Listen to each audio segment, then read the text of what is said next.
Olá, eu sou Mauro Camargo e esse é o Nossa República, que você acompanha pela TV Pantanal, pelo site nossarepublica.com.br e pelo YouTube. Inscreva-se, comente, sugira pautas, participe de nossas redes sociais.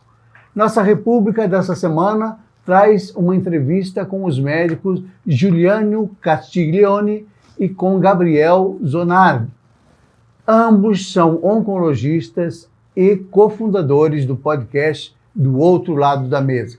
Com ele, vamos tratar não apenas sobre o podcast, mas sobre o câncer, esta doença que provoca tantos sentimentos, que vai da dor extrema até a superação. É sobre essa vivência e sobre a necessidade de desmistificar muita informação distorcida que recebo hoje esses dois profissionais que se dedicam a tratar e curar pessoas que vivem essa experiência, sempre dolorosa, mas que cada vez mais encontra um final feliz. Doutor Gabriel, doutor Giuliano, sejam muito bem-vindos ao Nossa República. Muito obrigado por ter aceitado o nosso convite para bater um papo sobre um tema tão relevante. Sejam bem-vindos. Obrigado, Mauro, pelo convite. Para mim, pessoalmente, acho que o Juliano também, é um prazer a gente poder falar e tentar desmistificar uma palavra tão pesada que é o câncer. Tentar levar informações com leveza e sem trazer medo para a população. Fico muito feliz que o nosso projeto, né, está dando certo aí, está repercutindo e que você teve interesse aí de saber mais um pouco sobre ele. Muito interesse. Eu queria saber exatamente essa pergunta. Como é que nasceu esse Do Outro Lado da Mesa? Dois oncologistas falando em podcast sobre câncer, naturalmente, que é o que a área que vocês atuam, mas que é um tema difícil, né? Câncer ainda é um grande tabu, é muito doloroso, né? Falar sobre isso, né? Para a maioria das pessoas. Vamos lá, Gabriel, como é que você vê essa questão? Como é que nasceu? Conta a história aí desse podcast. A história é, no mínimo, interessante e curiosa, porque, assim, eu tinha a vontade de fazer o podcast, mas tinha muito medo, porque, assim, até novembro do ano passado, nem rede social eu tinha. Não tinha Instagram, não tinha nada. Nem era a única rede social que eu tinha era o WhatsApp, onde eu respondia os pacientes que vira e mexe tinha mensagem, alguma coisa, mas alheio à rede social. E comecei a perceber que precisava me expor um pouco mais, mostrar a minha opinião, como se tivesse uma chancela. Quem é Gabriel Zonardi como oncologista? E numa conversa e eu sempre estava com a vontade de fazer, assim, aí veio a ideia de fazer um podcast, eu tinha conversado com a minha esposa já, ela falou, por que você não faz? Você fala bem, ela acha que eu falo bem, você fala bem, vamos, faz. Mas você desenvolve mesmo, dá para perceber. Aí eu falei, mas sozinho é difícil, porque é um negócio muito difícil, tem que montar a pauta, é um negócio fora do que a gente é treinado, né? Você tem que saber conduzir, fazer pergunta, tirar alguma resposta que foi feita e alimentar aquilo melhor, e nós atendemos no consultório um do lado do outro. Eu saí do consultório e falei, Juliano, cara, você está mexendo a gente está fazendo vídeo no Instagram, estamos produzindo. O que você acha de a gente fazer um podcast? Ele falou, Gabriel, eu estava querendo fazer um podcast, mas não queria fazer sozinho. A coisa conjuminou, né? Eu tinha citado um pouco antes, né, falando sobre a questão da ideia de um podcast, mas não foi para frente um pouco antes, né? E a gente falou, vamos ver. E aí depois que quando chegou, vocês falou de novo, aí eu falei, vamos fazer, que agora eu acho que vai ser a hora. Bom, ele nasceu da junção, então, de duas intenções. Exato. Né? Mas o que motivou a intenção do assunto em si, quer dizer, de colocar em pauta um assunto que é complicado? Sim. Né? Eu não sei se para vocês é complicado, mas eu, como alguém que vejo, eu tive familiares com câncer, enfim, a gente sabe quanto isso é difícil, quanto é doloroso, amigos, enfim.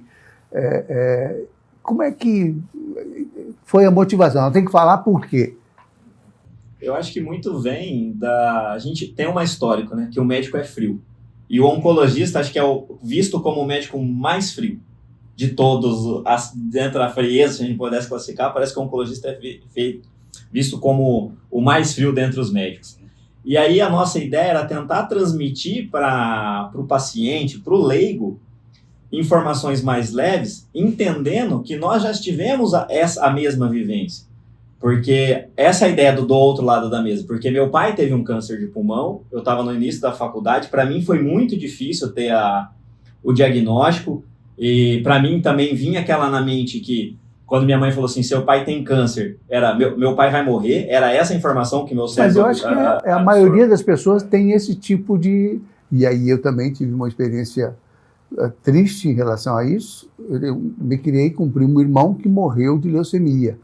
E o meu filho, homem, o mais velho, teve leucemia, graças a Deus, já um menino de 12, 13 anos, mas numa época que isso tem solução, né? Diferente do meu primo irmão lá atrás, que não tinha o que fazer, né? Que era só esperar o processo todo, que foi uma coisa bastante dolorosa.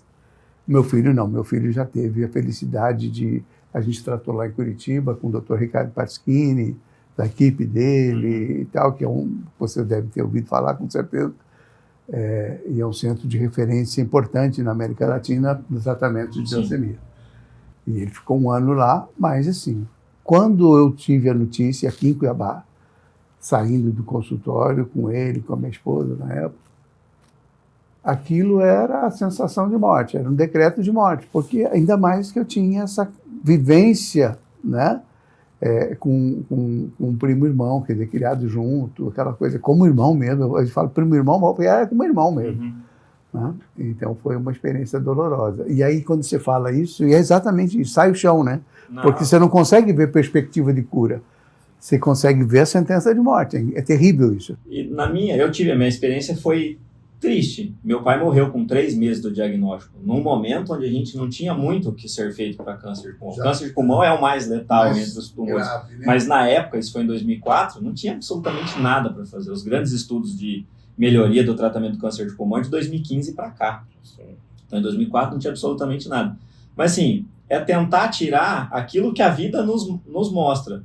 Assim, eu não consegui trazer o melhor para o meu pai, mas talvez eu consiga trazer uma melhor informação para o meu paciente, um melhor cuidado, um melhor trato, uma visão, assim, colocar na prática o que a gente aprendeu muito na faculdade e que hoje está na moda, que é a palavra empatia, né? É se colocar do outro lado da mesa, entender as angústias, as aflições. Às vezes o paciente está ansioso e para nós é normal, mas para o paciente não é. Então, isso tem que entender. A família é pior ainda. E Juliano vai falar melhor do que eu. Juliano passou por isso recentemente também. Então, nós temos a vivência do outro lado da mesa. Então, essa é assim, trazer, como a gente sempre bate, nós não estamos na ideia de romantizar o câncer, porque o câncer não é romantizável. Nós estamos na ideia de trazer informações, necessidades de fazer exames e trazer relatos, tanto de pacientes que deram certo, como, infelizmente, de pacientes que não tiveram o resultado que a gente quer, que é a cura. Mas que de toda essa jornada, a gente consegue trazer um alívio, um acalento e um aprendizado. Então, assim, que nós estamos juntos para remar no mesmo barco. Eu acho que, assim, inicialmente a gente teve a ideia porque, no meio da oncologia em si, nós temos podcasts falando sobre esse assunto, mas muito pro público médico em si, né, discutindo estudos, porque a oncologia é uma ciência baseada, é medicina baseada em evidência, então tem todos os estudos para a gente poder concluir se aquele tratamento é certo, se ele é eficaz, se não é eficaz. Então tinha muito podcast para este assunto, que nós consumimos em si até para o nosso conhecimento. Só que a gente não via muito essa questão do podcast... Do paciente, voltado para o paciente. Para o paciente, para o público leigo, né? Mostrando os relatos. E muitas vezes até os pacientes, eles iriam tirar essa dúvida dentro do nosso consultório, só que acaba tirando a dúvida no episódio, né? Que eles assistem, muitos pacientes nossos assistem, porque podem ser tumores diferentes, mas muitas coisas são iguais. A questão da ansiedade do diagnóstico, o choque de recebimento do diagnóstico, que é o que o Gabriel falou, que na cabeça realmente vem aquela coisa, vai morrer, e não é bem assim. Eu passei por isso, eu creio que foi um pouquinho diferente do Gabriel, porque quando ele recebeu esse diagnóstico do pai dele, ele tinha acabado de entrar na faculdade e eu tinha acabado de sair da residência de oncologia. Então, lógico que é um uma notícia que ninguém quer receber, o paciente nem o familiar, né? Você deve se sentir meio responsável na hora. Eu sou médico, e agora, né? Porque foi quando minha mãe me deu o resultado, a gente mostrou para minha esposa, que ela também é médica, minha esposa falou, mas ela é psiquiatra, falou, eu acho que é melhor você procurar fazer uma biópsia, procurar um mastologista, que foi um câncer de mama. E quando eu recebi a biópsia, eu fiquei, acho que um dia para pensar como é que eu vou falar isso para minha mãe, porque eu que acabei dando um diagnóstico para ela sobre o câncer de mama que ela teve. E é difícil, assim, porque aí é a hora que você vai colocar em prática tudo que você aprendeu, né? Na oncologia clínica, basicamente, são 11 anos, né? São 6 anos da graduação, mais 3 de residência, 2 de clínica médica e mais 3 de onco. E é nessa hora que eu tentei colocar em prática a questão da empatia, que o Gabriel falou, de como falar o diagnóstico, e num cenário pior, né? Porque você está falando isso para sua mãe, é uma coisa muito difícil. E aí, depois que eu falei o diagnóstico, a gente conseguiu fazer o segmento, foi o Gabriel que acompanha ela, graças a Deus deu tudo certo, ela está em tratamento, ainda está terminando o tratamento de hormonioterapia, está bem, está ativa, trabalhando, que é uma coisa que acho que que a gente bate muito no podcast, de tentar manter a sua rotina mais próxima que você tinha antes do diagnóstico, se você conseguir, porque eu acho que facilita um pouco a aceitação e o passar do tratamento, né? Porque paciente não é fácil. de câncer deve ter uma propensão danada para depressão, né? Sim. Passa tristeza, passa coisa de... Porque não é fácil, né? Não. Vocês tratam isso também? Quer dizer, além da questão da doença em si, vocês discutem esse assunto? Hoje, a oncologia ela não é mais feita só com o cirurgião oncológico ou só com o oncologista clínico, né? A gente sempre bate no tratamento multidisciplinar, né? Onde a gente precisa de toda uma equipe, não só de médicos, mas uma equipe de apoio para ajudar o paciente como um todo. Então, hoje, a gente conta na clínica, na Oncomed, onde a gente atua a maior parte do tempo, com psicólogo, tem psiquiatra lá também, tem a equipe de enfermagem, tem uma médica que é especializada em cuidados paliativos, que faz o acompanhamento como um todo do paciente. O treinamento dela é para entender as angústias dos pacientes, das aflições, suporte nutricional, cuidado psicológico, cuidado odontológico, a equipe de enfermagem, fisioterapia, tanto de prevenção quanto de reabilitação, quando o paciente faz alguma cirurgia que traz alguma sequela motora ou funcional. Então, assim, nós discutimos isso muito com o paciente, porque o primeiro contato do paciente normalmente é com a gente, com o oncologista clínico. Então, a gente absorve a demanda, mas tem toda uma equipe por trás para ajudar a fazer melhor, porque daí cada um consegue, dentro da sua especialidade, fornecer o que é de melhor. Então, assim, a gente, obviamente, como na medicina, a gente aprende a fazer um pouquinho de tudo, mas a gente precisa saber o que a gente realmente pode ofertar de melhor para o paciente. Então, o início de um acompanhamento com tratamento para depressão, a gente pode até fazer, mas o psiquiatra vai fazer isso muito melhor do que a gente. E uma abordagem de conversa com a psicóloga é muito diferente de uma abordagem com quem não é treinado para saber ouvir o que tem que ouvir, para saber fazer as perguntas necessárias, para desvendar e desarmar os gatilhos. Em resumo, não dá para tratar o câncer só como câncer, mas... Não, tem que tratar com um conjunto e tudo aquilo que a demanda que a palavra câncer traz. Não só o diagnóstico, que a palavra é muito forte. É muito pesada, né? Eu acho que... E a gente está enfocando aqui no paciente. É multidisciplinar a oncologia, né? Como o Gabriel disse, acho que tem várias especialidades envolvidas, não só um oncologista clínico. Eu brinco que, na verdade, a gente é o maestro, né? A gente da orquestra, sim, mas acaba cada um tendo o seu papel dentro de todo esse tratamento. Mas acho que a gente acabou de falar, né? Nós, como familiares, eu acho que, além de tratar o paciente, temos que também ter um enfoque no familiar, porque muitas vezes o paciente está bem, ele está conseguindo fazer o seu tratamento, mas o familiar, você acaba vendo que ele está sentindo mais o diagnóstico e mais a notícia do que o próprio paciente. Então, acho que temos que enfocar no paciente, mas dar uma atenção principalmente psicológica, né? Que aí entra essa questão do psicólogo, do psiquiatra para o cuidador, porque o cuidador também sofre. E vocês, quer dizer, no caso das duas experiências com familiares, essa coisa não exigiu assim um certo apoio também, porque assim, né, uma coisa é você tratar alguém, por mais que você tenha empatia, que você se envolva, etc., não é a mãe, não é o pai, né? Aí quando é a mãe, como é o pai, como aconteceu com vocês, é mais pesado, é mais complicado para lidar? Cara, é difícil, porque assim, na verdade, a consequência até hoje, né? Assim, tanto por lado, digamos assim, um lado positivo que a vida me deu. Eu só vim para Cuiabá porque meu pai faleceu, minha mãe mudou para Cuiabá depois do meu pai ter falecido, e eu vim para cá depois de ter formado já. Mas assim, na época, o mundo ruiu. Meu pai, entre a gente ter o resultado da biópsia e meu pai falecer, foram 3 meses. Muito rápido. Não deu tempo nem de absorver o diagnóstico. A gente já estava sepultando e enterrando meu pai. E assim, ele era o provedor da família, né?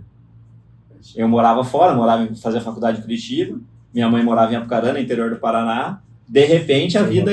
Minha irmã estava casada já, mas morava fora, morava na Inglaterra. E foi um momento, assim, eu brinco que foi a virada de chave entre ser eu não era tão novinho, eu tinha 20 anos, estava iniciando a faculdade, mas de pensamento foi a chave que virou, de moleque para ser homem. Foi isso que te levou à especialização em oncologia? Na verdade, foi o que eu repensei em não fazer mais. Eu vou chamar um comercial, a gente vai rapidinho e volta, e você responde essa pergunta aí com mais detalhes. Pessoal, a segurança em Mato Grosso melhorou muito e os resultados estão aí para todo mundo ver. Os homicídios caíram 24% e 78% foram solucionados. Os roubos diminuíram 83%. Foram realizadas mais de 400 operações dentro dos presídios. E não para por aí. Mais de 15 mil câmeras reforçam a segurança em todo o estado através do programa Vigia Mais MT. 100% das invasões de terra foram impedidas e a apreensão de drogas aumentou mais de 370%. O investimento do governo do estado nos últimos 6 anos garante que as forças de segurança estejam nas ruas, no campo, nas estradas, trabalhando firme e solucionando crimes. Porque aqui em Mato Grosso é tolerância zero contra facções criminosas. Governo de Mato Grosso. Não saia daí, que eu volto num instante só. Nossa República está de volta nessa semana, conversando com Juliano e Gabriel, que são médicos oncologistas aqui em Cuiabá, e estamos falando, eles têm um podcast que trata dessa doença, que é muito estigmatizada, é verdade, é muito estigmatizada, carrega um peso enorme, né? E você estava falando dessa coisa começando a faculdade de medicina, com seu pai falecendo em razão da doença. Exato. E aí, quase desistiu de ser oncologista, foi? Assim, acho que a oncologia é algo que nos escolhe, mas minha avó morreu de câncer de colo de útero, isso em 85. Eu tinha 2 anos. Então não convivi com a minha avó. Mas sempre cresci ouvindo falar o quanto minha avó era bondosa, o quanto minha avó cuidava das pessoas, gostava de cuidar das pessoas, até quem não era familiar dela. E o quanto ela sofreu no final de vida por conta do tratamento do câncer, que era um tratamento, obviamente, muito mais traumático do que benéfico para o paciente naquela época. Então, assim, quando eu decidi que ia fazer medicina, comecei a estudar, a oncologia sempre me despertou, pensando que pudesse fazer alguma coisa diferente para os pacientes como a minha avó. E aí, no primeiro ano de faculdade, eu falei assim, meu pai morreu exatamente quando eu estava terminando o primeiro ano de faculdade. Falei, acho que a oncologia não dá, não. Mas tinha um estágio muito famoso lá em Curitiba, eu acho que ainda tem, que é no Erasto Gettner, que é um hospital voltado para o tratamento do câncer lá. E aí eu fiz a prova pro Erasto, acabei passando, e lá você iniciava como instrumentador cirúrgico, depois você ia passando e fui para o ambulatório. No ambulatório, primeiro ambulatório, assim, cru na faculdade, porque você iniciava esse estágio muito cedo na faculdade. tumores torácicos. Primeiro paciente, um paciente com câncer de pulmão. Meu primeiro atendimento do câncer era um paciente com câncer de pulmão. Eu imaginei meu pai sentado na minha frente, já meio de cabeça baixa, o olho querendo escorrer uma lágrima. Eu falei, acho que isso não é para mim, não. Mas daí, durante o atendimento, você vai discutindo, você vai conversando com o paciente, você fala um negocinho que o paciente já dá uma animada e fala, poxa, Tô ajudando. eu tô ajudando e talvez eu consiga fazer diferente. E o médico do meu pai foi um cara muito porreta e ele fez Erasto. Então, isso também me fortaleceu. Eu falei, não, acho que dá para fazer, dá para ser um oncologista e dá para usar essa minha vivência ao meu favor e a favor do paciente. Então, isso foi Sua dor, na verdade, né? Porque é uma dor, não tem jeito de não tem como apagar isso. Não tem. É um negócio que você convive. Não é? Mas que bom que vocês estão buscando esse caminho, porque o médico geralmente é uma coisa muito, por mais que o paciente tenha proximidade, que tenha um atendimento, o médico sempre é uma coisa meio, é um sacerdote, né? Sempre está mais acima, você fica, porque a vida do sujeito está na mão do médico, né? Sim. É um negócio que as pessoas ficam absolutamente à mercê, né? Quer dizer, não tem jeito, ou confia ou não confia, né? E aí, confiando, o que você falar vira lei, não é? Não é bem assim? Sim. É uma responsabilidade enorme, né? E esses casos mais graves, que são... Porque o câncer hoje tem uma possibilidade de cura bem alta, né? Acima de 70%, 80%. Porque teve época que era uma sentença de morte mesmo, né? Porque não tinha. Hoje já boa parte, leucemia tem mais de 95% de chance de cura, enfim. Como é que vocês veem isso? Quer dizer, como é que vocês tratam disso com os pacientes? Primeiramente, eu particularmente, não sei o Gabriel, mas acho que também eu não gosto de chegar, porque tem essas histórias, né? Antigamente, você não passa de 6 meses, você não passa de 3 meses, porque tem até histórias, desculpa a palavra, engraçadas, né? Que o paciente chega, doutor, gastei tudo da minha vida, todo o meu dinheiro, você falou que eu ia durar 3 meses, agora estou aqui há 1 ano e estou aqui falido agora. Já pensou? E aconteceu já isso algumas vezes, né? Então, assim, acho que tudo, primeiramente, depende do que o paciente chega para você e qual o diagnóstico, qual tipo de tumor, porque o câncer, tem mais de 100 subtipos de tumores, né, de cânceres. Então, assim, cada um tem sua linhagem, seu risco, sua história, vamos dizer assim, de agressividade, de estadio e tudo mais. Então, depende qual tipo de câncer que é, qual que é o estadiamento, né? Porque, óbvio, o paciente que ele chega já com uma metástase é diferente de você tratar um paciente que ele chega para você com um câncer inicial.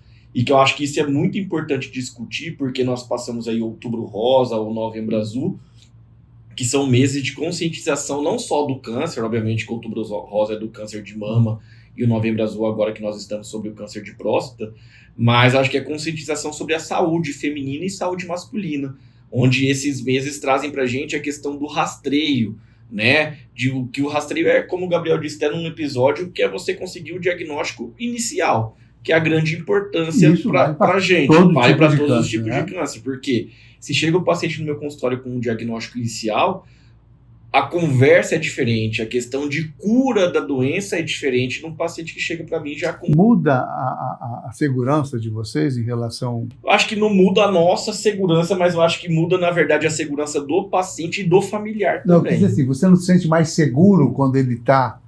Seguro da recuperação. Você fica, você fica mais animado, vamos dizer assim, né? Porque você sabe que você tem uma grande oportunidade de curar essa pessoa, diferente do paciente que chega já com uma doença já espalhada, vamos dizer assim, que aí a visão é diferente. Eu até falo para os pacientes que podemos não ter a visão de cura, que é o comum da nossa sociedade, que é sumir a doença, mas talvez uma visão de cura na questão de você melhorar a dor do paciente, de você conseguir melhorar a expectativa de vida desse paciente, conseguir colocar o paciente produtivo novamente, conseguir fazer um objetivo, o paciente, doutor, mas daqui 2 meses é a formatura do meu filho, daqui 3 meses é um casamento da minha filha, daqui 1 mês o meu neto está nascendo, eu tenho que ver meu neto. Eu acho que é um objetivo que o paciente também tem que traçar nesses momentos marcantes da vida dele, né? Uma formatura, um casamento, um nascimento de netos, neta. Mas é uma perspectiva terrível. Mas é uma perspectiva diferente do paciente que chega pra gente com um diagnóstico inicial. Com certeza. Até o tratamento é menos mutilante.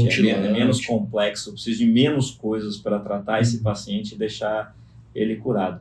Mas assim, ao longo desse pouco tempo da oncologia, que eu considero a grande mudança da oncologia de 2015 para cá, que veio os adventos de novas medicações como a imunoterapia. A imunoterapia é acessível para todo mundo? Esse é o grande problema da medicina, né?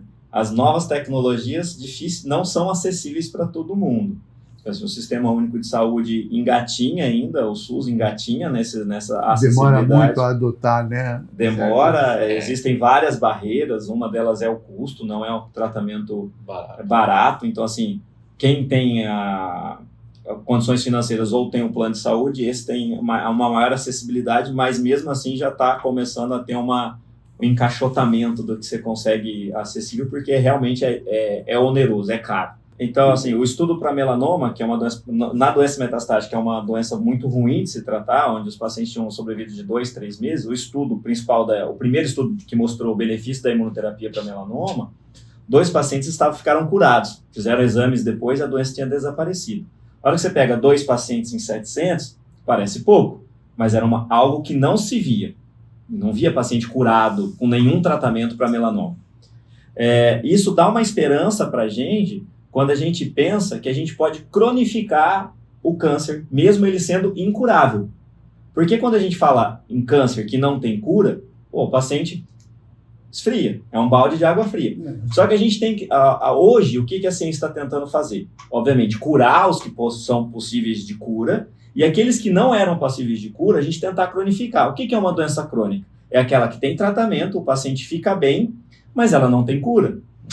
Assim como a pressão alta, o diabetes, glaucoma. Então, a gente envolve muitas doenças que não têm cura, mas que ela não tem esse peso que a palavra câncer tem. A pressão alta é uma doença que não tem cura. Então, você precisa tratar, você precisa mudar seus hábitos de vida, mas se você não fizer isso, você pode morrer por ela. Ainda hoje, a maior causa de óbito em homem no Brasil é doença cardiovascular, e não o câncer. Que está ligada à hipertensão. Que está ligada à hipertensão, à obesidade. Exatamente. É tudo que eu tenho, né? Então, assim, a ideia hoje, a esperança que nos dá, fala assim, poxa, o paciente, apesar de ter um câncer que é incurável, ele tem o benefício de um tratamento que pode cronificar e o paciente até vir a falecer de outras coisas e não do câncer. Que já aconteceu muitas vezes com a gente. Exatamente. Né? Ainda mais no Covid, eu tive uma paciente, um exemplo, que é um câncer de pulmão, e ela estava indo super bem, uma senhorinha do interior, super bem, estava respondendo e me veio aí notícia, faleceu quando eu fui ver Covid. Teria relação à questão do nada câncer, a ver, né? Acho que do paciente eu fico brincando muito assim, tentando entrar para uma linguagem popular, eu falo, ó, vamos tentar levar no banho-maria. Então, assim, o quanto a gente conseguir postergar, e óbvio, acho que o principal, o nosso objetivo principal que o Gabriel falou aqui nesse cenário do paciente metastático é a questão de qualidade de vida, né? Porque você falou num ponto que me parece que é fundamental para quem tem câncer, não é qualquer tipo de câncer, né? Que é a tal da dor, né? Sim. Porque chega um processo que as pessoas sofrem muito, não é isso? Porque a dor acho que é um dos principais sintomas num paciente com câncer metastático, né? E a dor está até em questionários, porque hoje em dia nós tínhamos visão só de cura da doença. Hoje em dia, na oncologia, nós temos visão de qualidade de vida do paciente. Assim, a medicação traz benefícios para o paciente, diminui o tamanho do tumor, faz o paciente viver mais, sim ou não? Se faz, vai. E hoje não. Hoje o paciente, ela traz benefício em relação à doença? Traz. Mas e o paciente? Como ele fica utilizando essa medicação? O paciente fica pior ou fica melhor? Se ele fica pior, já considera nem utilizar a medicação. Tanto que nós temos hoje em dia questionários dentro desses estudos das drogas, mostrando o benefício e cada dia mais nos congressos americanos, europeus, o nosso mesmo brasileiro que teve aí há 2 semanas atrás, começa a enfocar, ter esse foco na questão de qualidade de vida. O estudo mostrou que tem benefício, mas a qualidade de vida do paciente não foi tão boa. Você já começa a ficar assim, não adianta nada eu dar um remédio, diminuir o tumor, mas e a Ele vai qualidade? sofrer Ele vai mais. ficar internado, vai ficar com sequelas no acamado, tratamento, não adianta. Um afastamento social, e também não é interessante para o paciente. O paciente precisa ter qualidade de vida. Ele precisa ter tratamento e ter qualidade de vida. Porque o que adianta fazer o paciente viver E mais? vocês conversam com o paciente, com os familiares sobre essa questão? Porque assim, vou dar um remédio, ele vai viver mais, mas vai sofrer mais. Né? Eu acho Vocês assim, têm essa coisa da escolha ou você tem a obrigação de... Hoje, assim, nós vivemos duas ponderações, né? A maior parte da nossa literatura é norte-americana. E o norte-americano, diferente do latino, é diferente. A decisão norte-americana é compartilhada. O médico fala, o remédio te dá tanto, em média, tanto de sobrevida, ele custa tanto, e as efeitos Até na colaterais hora da estão morte, o americano faz conta para ver quanto que porque lá é seguro-saúde, não tem convênio, não tem não tem saúde pública. o americano, o europeu, porque na maioria das vezes, que nem na Inglaterra, é um serviço social, né? Único, não igual ao nosso, mas é público, né? Então eles fazem muito custo-efetivo. Lá na Inglaterra, então, é o rei dos estudos de custo-efetividade. Vou ver, a droga é muito boa, mas ela tem um custo muito alto ou não? Então eles começam a introduzir drogas a droga que nem é aprovada. Que aí é um né? negócio terrível também, né? Você tem que fazer essas contas. Tem que ter uma cabeça entre a cruz e a cartesiana. espada, né? Exatamente. Entre a cruz e a espada. Exatamente. Mas é porque dependendo, hoje em dia a gente fala isso lá dentro, né? Fora da oncologia, mas o sistema de saúde em si, a depender de como está evoluindo os valores das drogas, não só na oncologia, mas de todas as especialidades, não vai existir sistema de saúde no mundo que irá aguentar. Vai ficar insustentável. Então, assim, por isso que vem muito esses estudos de custo-efetividade. Porque muitas drogas inovadoras vêm também com alto custo, mas aumentou a sobrevida de 1 mês. E aí você tá 1 mês, beleza, a gente tem a questão do objetivo de ver a paciente melhorar, de ver um objetivo, como eu falei anteriormente, só que a pessoa que está no Sistema Único de Saúde, ou a pessoa que está lá na Inglaterra, no sistema de saúde dele público, ele tem que pôr 1 mês, mas e quanto que eu vou onerar o sistema num valor para dar 1 mês a mais para aquele paciente? Mas essa acaba Sendo independente uma escolha de Sofia, né? Porque é um negócio, e aí? E aí entra a filosofia, né? É uma dúvida. Quem faz esse tipo de decisão é uma pessoa que anda com a cruz e a espada na mão, porque é muito difícil. Porque, assim... Mas não é o caso de vocês. Vocês não fazem essa escolha. Não, nós oferecemos o que tem de aprovado no Brasil. Tem que estar em bula, tem que estar aprovado na Anvisa, tem que estar regulamentado, porque nós precisamos seguir também a legislação, não tem como... O que está fora da bula é considerado tratamento experimental. Então, e aí já é outra seara, outras discussões. Quem faz isso pra gente aqui no Brasil é a Anvisa, né? Quem faz essa decisão de incorporação incorporar ou na não. bula ou não. Mas olha, é um negócio complicadíssimo. A gente está falando, assim, com uma certa tranquilidade, essas coisas, mas eu fico imaginando, quer dizer, quem está vivendo uma situação dessa, né? Não deve ser fácil.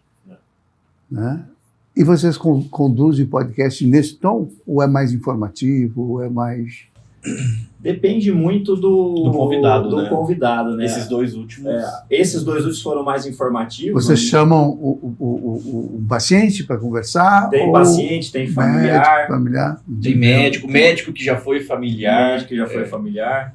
Esses dois últimos, por conta da campanha do Outubro Rosa e Novembro Azul, foi mais informativo para conversar e tentar... A prevenção mesmo. Exatamente. Né? Mas já tivemos conversas sobre espiritualidade, que foi o padre, que a mãe dele tinha um câncer de pulmão. Foi uma cardiologista para falar de mudanças de hábitos de vida, que a mãe dela teve um câncer de mama. Foi as nossas mães. A mãe de Juliano como paciente, a minha mãe como acompanhante de um paciente oncológico. Então a gente tenta diversificar bastante para dar várias vivências, né? Que assim, tirar e falar, o paciente que está do outro lado entender que ele não está sozinho, né? Que o que ele sente é comum, é normal e dá para ficar melhor. Você que nos acompanha, não sai daí porque o papo tá bom e eu já tinha até perdido o tempo, né? Então fica por aí que rola mais 15 minutos de papo aqui, tá bom? Você já sabe que tem programa em Mato Grosso transformando a vida de milhares de famílias.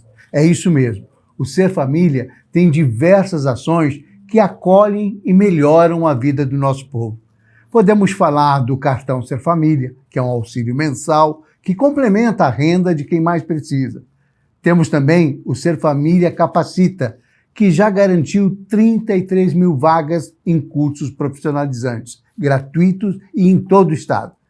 E olha que incrível, pelo Ser Família Habitação, por exemplo, o governo ofereceu o subsídio para mais de 15 mil famílias conquistarem sua casa própria e 568 ainda conseguiram, de forma totalmente gratuita, pelo Faixa Zero. Não podemos nos esquecer do Ser Família Mulher, um auxílio moradia para mulheres vítimas de violência doméstica, recomeçarem as suas histórias e terem um novo lar. Quando o apoio chega, a vida muda para melhor. O Ser Família não é só um benefício, é dignidade para a nossa gente. Governo de Mato Grosso. Não saia daí que eu volto num instante só. Nossa República está de volta esta semana conversando sobre câncer, sobre um podcast interessantíssimo tocado por 2 médicos oncologistas, o Gabriel e o Juliano. A gente falava um pouco no bloco anterior sobre essa questão de como é que faz a escolha para dar o tratamento ou para não dar o tratamento, como é que se pesa isso, né? Eu prefiro que a gente continue latinos e com essa visão mais apegada, né, às pessoas do que ao raciocínio cartesiano de dinheiro, de pesar a vida e dinheiro, é um negócio muito difícil. O podcast de vocês mostra que é possível ter uma relação mais humana, mais afetiva, mais empática com os pacientes, né? Não é mesmo? Eu percebo assim, muitos médicos eles acabam se distanciando para se preservarem mesmo, né? Porque quer queira, quer não, eu imagino que vocês sofram junto com os pacientes, né? O paciente sofre e você acaba somatizando isso de alguma maneira, acaba vivenciando essa dor. É isso ou eu estou fantasiando? É exatamente isso, porque assim, quando a gente está de frente a um paciente, a gente individualiza. Tudo que a gente vai falar de informação é baseado em massa, né? Estatística. 90% da população teve, 10% não teve, mas a hora que a gente está de frente ao paciente, é ele. Personalizado. Individualizado, personalizado, é aquele momento, é seu e do paciente. Então ali, você monta toda uma estratégia de tratamento. Eu costumo dizer que o tratamento para o câncer é um jogo de xadrez. Você tem que fazer movimentos pensando no que seu adversário vai movimentar, mesmo ele não movimentando. Então, você já tem que lançar mão de estratégias futuras, mesmo que você não vá utilizar. Então, ali você monta toda uma estratégia e você sente as angústias do paciente. Às vezes é filho pequeno, acabou de casar, ou o pai acabou de perder os pais. Todo mundo tem os seus problemas, as suas cruzes a serem carregadas. Isso tudo tem que ser levado em conta. Performance, como o paciente se encontra, se ele está bem fisicamente, se ele não está, se ele é gordinho, se ele é magrinho, se ele é baixo, se ele é alto, se ele tem condições financeiras mesmo de comprar a medicação para evitar a náusea e o vômito, ou se precisa dar uma melhorada na prescrição para diminuir isso, porque também pode onerar para o paciente, porque também não adianta você dar o melhor tratamento e ele ficar pior pelos efeitos colaterais da medicação. Então você traz uma relação de confiança. Ali você fez o seu pacto de confiança com o seu paciente. E você vai para frente com ele. Eu costumo dizer para o paciente, nós estamos no mesmo barco, nós vamos remar para o mesmo lado. A única coisa que eu preciso é que você comece a remar primeiro. Eu vou junto, mas eu não posso remar pelo paciente. O paciente precisa remar e eu vou junto. E às vezes, tudo aquilo que você fez, que você traçou, dá errado. Porque o câncer é uma doença muito melindrosa, ela não segue aquilo que você aprendeu no livro. Ela é inteligente. Às vezes você acha que você está indo para um caminho, de repente ele dá uma guinada e o paciente chega com os exames, a doença voltou. Frustração enorme, né? Cara, eu me sinto derrotado, assim. Não, parece assim que tudo aquilo que eu tracei, aquela relação de confiança, eu perdi. Até, às vezes, quebra essa relação, né? Porque você traça essa relação de confiança falando a perspectiva futura do que vai ter esse tratamento.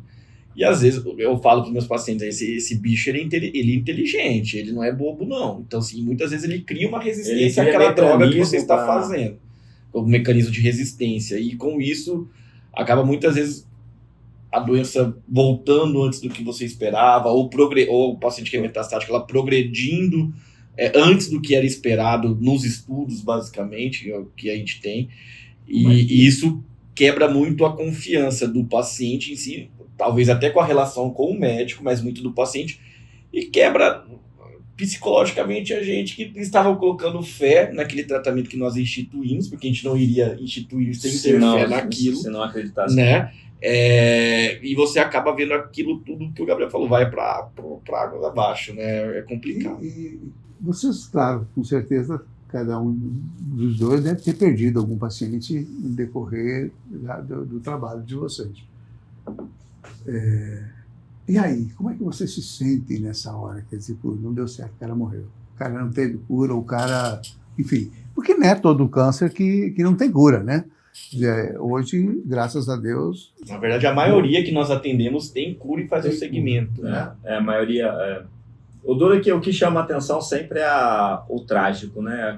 O paciente que falhou, que morreu, a doença que aumentou mais. O gancho para a gente falar um pouquinho disso. No geral, você tem qual o percentual de cura? Ou cada caso é um caso? Cada caso é um caso, mas assim, se a gente for pegar... E cada tumor é um tumor, né? E se a gente for pegar um pelo outro, assim, na média, nós lidamos com 90% dos nossos pacientes, são pacientes bem que vai passar na rua e você não vai perceber que ele faz algum tratamento ou já fez. Sim, mas aí eu tô falando de percentual de cura mesmo. E dá para considerar, encerrou, não tem mais câncer. Não vai morrer disso. Como a gente pega a maior incidência a câncer de mama e de pulmão, e de próstata, que o nosso trabalho é feito para detecção precoce, esses tumores, quando são diagnosticados precocemente, é em torno de 90% a 95% de cura. Muito alto. É alto. Por isso que a gente bate tanto na tecla de fazer o exame, não esperar sintomas chegar para fazer esses exames, porque são doenças muito prevalentes. Então, é mais de 70 mil casos por ano. E o médico que a pessoa precisa procurar não é necessariamente um oncologista no primeiro momento, né? Na próstata pode ser urologista, na mama questão de mastologista, o próprio ginecologista. Tem condições de detectar, né? Isso. Vocês vão receber o paciente depois do diagnóstico, em geral? Normalmente o paciente chega para a gente já com um diagnóstico ou com uma suspeita muito grande, aquele exame que diz que é melhor investigar mais, então, mas normalmente os pacientes chegam para a gente já com diagnóstico. Na pergunta anterior eu falava sobre essa coisa da perda, de perder o paciente. Né? Como é que é na cabeça de vocês, no coração de vocês? Porque assim, está muito evidente que vocês têm uma conduta de muita proximidade com quem vocês atendem, de muita empatia, né?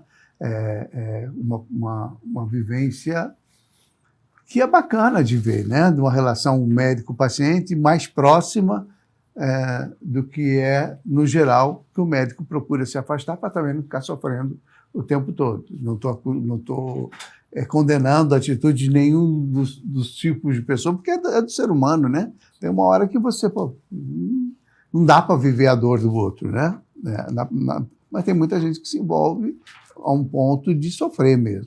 Vocês sofrem com a morte de um paciente que vocês já sabem lá que não tem outro jeito, que essa possibilidade é muito grande?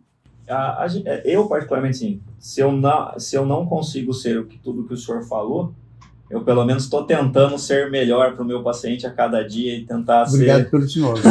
Me senti no céu agora.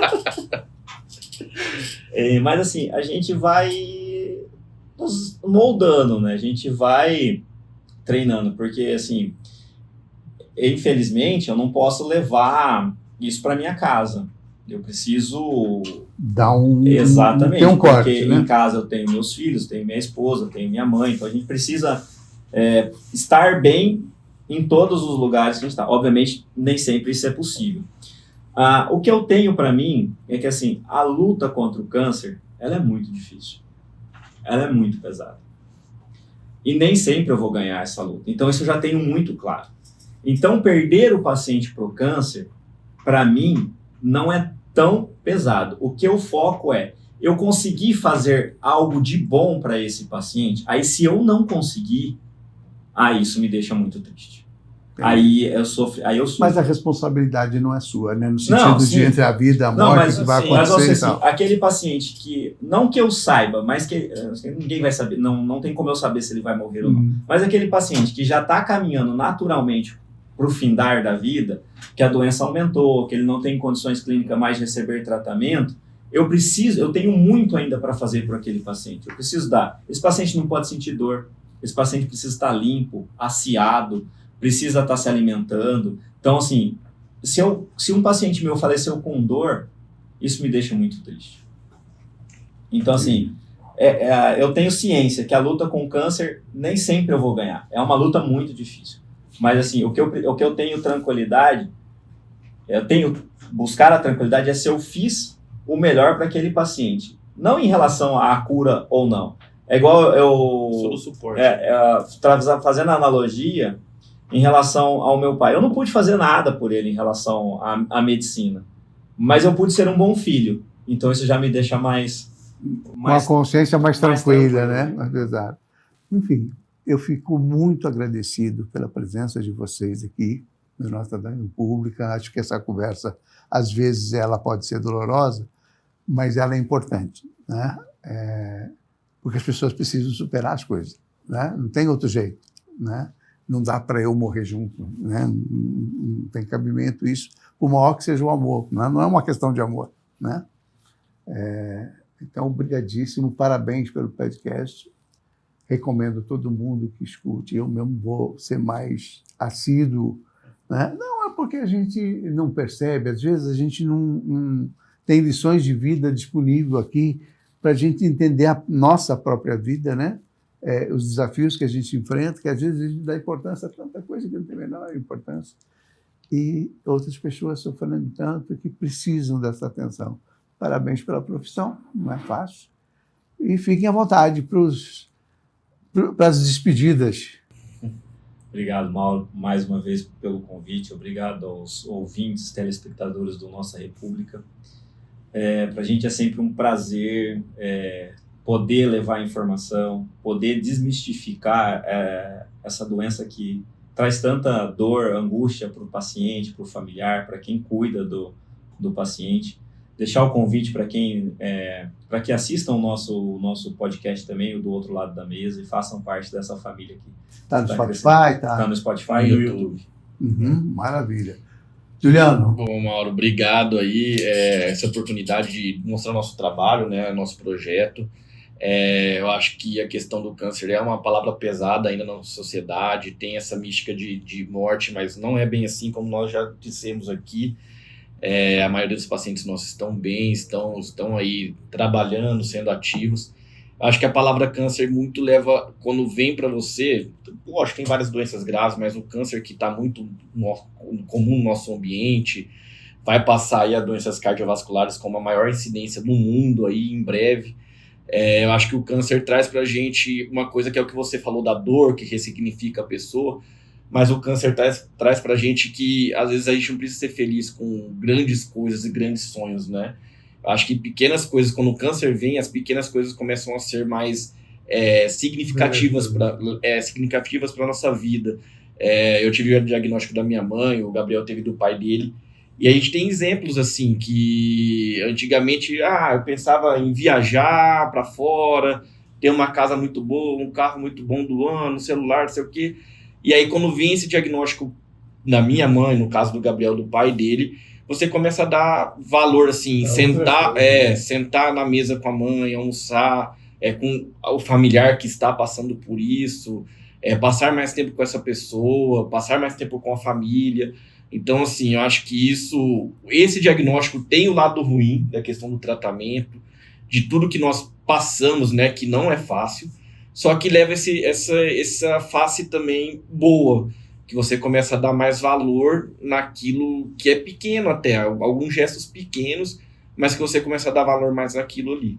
Então, acho que o câncer não é só a questão do tratamento em si, que é pesado e árduo, mas traz pra gente esse lado humano, essa empatia e esses pequenos gestos que nós temos que ter com o familiar e com o paciente que está passando por isso. Muito bem, muito obrigado. Nossa República vai ficando por aqui. Até a próxima semana com uma nova entrevista tão importante, tão relevante quanto essa com o Juliano e com o Gabriel. Um grande abraço, conto com a sua audiência.